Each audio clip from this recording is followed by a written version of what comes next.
السلام علیکم. روزی فید کے کال ویڈیو آپ کا استقبال کرتا ہوں. محرم کا مہینہ چل رہا ہے اور آج یوم عاشوراء کا دن ہے، تو میں نے سوچا کہ کچھ آپ کے سامنے شیئر کر دوں. دیکھیں، اسلام میں کیا ہے کہ نحوست کا کوئی کنسپٹ نہیں.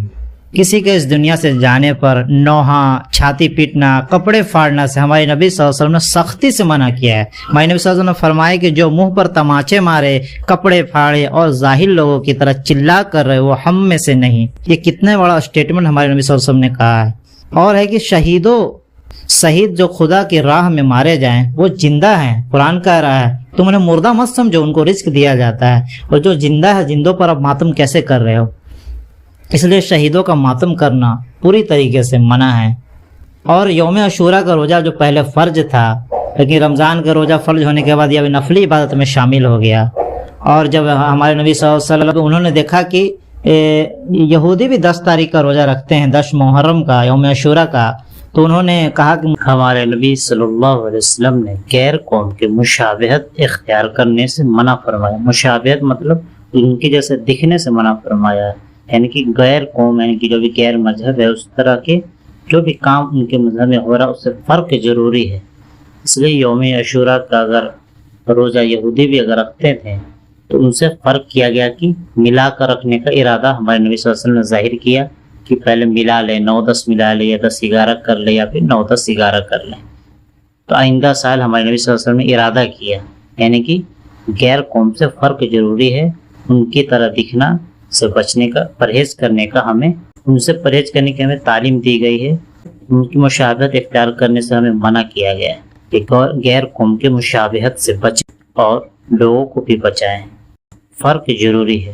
اس لیے انہوں نے کہا کہ آئندہ سال اگر میں زندہ رہا تو آئندہ سال میں بھی رکھوں گا اور بھی روزے رکھوں گا اس میں ملا کر. تو ہمارے نبی صلی اللہ علیہ وسلم کا کہنا تھا. اور بس یہ امت، سبحان اللہ، اس امت کے بارے میں پچھلے کتابوں میں بہت تعریفیں لکھی گئی ہے. تو اس امت کا کیا کہنا کہ نبی نے بس ارادہ کر لیا تو اللہ کا کرم شاہ پھر اگلے سال سے صحابی رضی اللہ تعالیٰ عنہ نے اور بھی امت کے اندر یہ چلا آیا کہ آئندہ سال سے 9-10 ملا کر یا 10-11 یا 9-10-11 ملا کر روزے رکھتے ہیں، کیونکہ فرق کرنا ضروری ہے. اس لیے 9-10 کے روزے یا 10-11 یا 9-10-11 کے روزے کا اہتمام کریں. اور گناہوں کی محفل مطلب ماتمی محفل جو محرم کے نام پہ سجائی جاتی ہے، چھاتی پیٹنا، خون بہانا، آگ پر بیٹھنا، آگ پر نماز پڑھنا، مرکری پھوڑنا، تلوار لے کے اچھلا کودی کرنا، اور بھی طرح طرح کے فالتو خرافات، جس کو کسی بھی اس میں فقہ حنفی میں، چاہے حنبلی ہو، چاہے شافعی ہو، چاہے مالکی ہو،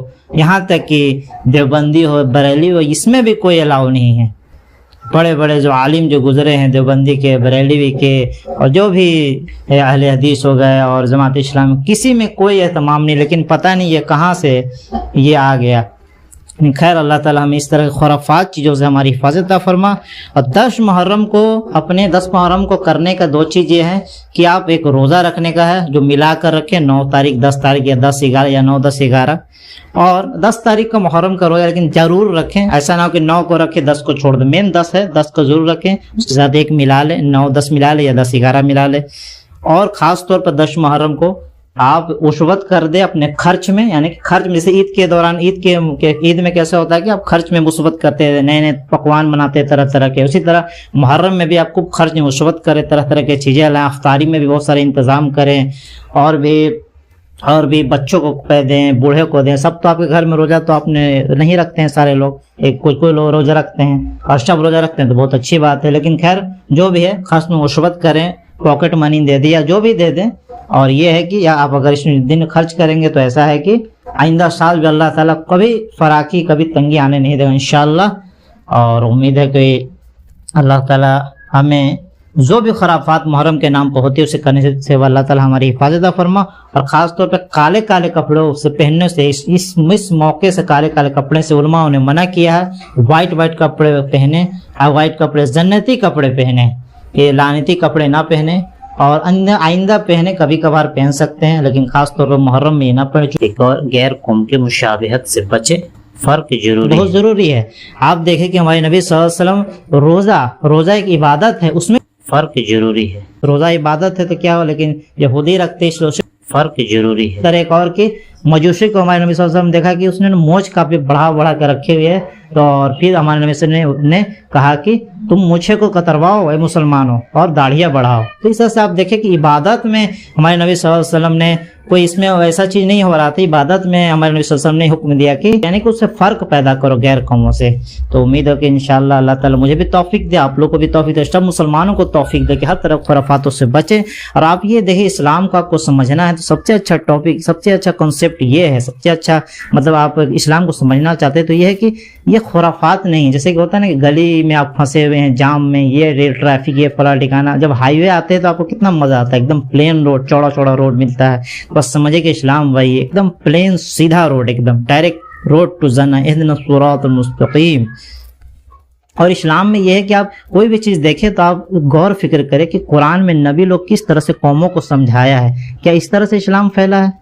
یہ الٹا سیدھا ڈھول باجا تشناشا ڈھول باجا تاشا, یہ ہنگامہ ہنگدنگ, ڈی جے, ڈانس, یہ سب سے اسلام پھیلا ہے؟ آپ اندازہ لگا کیا صحابہ اس طرح سے اسلام کو پھیلا ہے؟ آپ صحابہ کے بارے میں پڑھیں, آپ قرآن شریف نبیوں کے بارے میں پڑھیں, حدیثوں میں نبیوں کے بارے میں پڑھیں, ہمارے نبی صلی اللہ علیہ وسلم کی زندگی کے بارے میں پڑھیں, صحابہ کے بارے میں پڑھیں, کس طرح سے انہوں نے اسلام کو پھیلایا. آپ کو خود دودھ کا دودھ اور پانی کا پانی ہو جائے گا, اور اسلام آپ کو سمجھ میں آ جائے کہ ہاں اسلام کس طرح سے پھیلا ہے, اسلام کس طرح سے پھیلتا ہے, اور اسلام کا ٹیچنگز کیا ہے, اسلام کی سکھائیں کیا ہے, تعلیمات کیا ہیں. آپ کو خود اندازہ ہو جائے گا. آپ کو زیادہ دماغ لگانے کی ضرورت نہیں, زیادہ فتویٰ, زیادہ آپ کو کتابیں پڑھنے کی ضرورت نہیں. آپ کو اندازہ ہو کہ نہیں اس طرح سے اسلام نہیں پھیل سکتا ہے. امید ہو کہ انشاءاللہ اللہ تعالیٰ ہمیں توفیق دے, مسلمانوں کو توفیق دے, اور ہر طرح کے خرافاتوں سے بچنے کی توفیق عطا فرما. محرم کے نام پر اور بھی طرح طرح کے جو خرافات اسلام کے اندر آ گئے ہیں ان سب خرافاتوں کو اللہ تعالیٰ دور کر دے. آمین ثم آمین.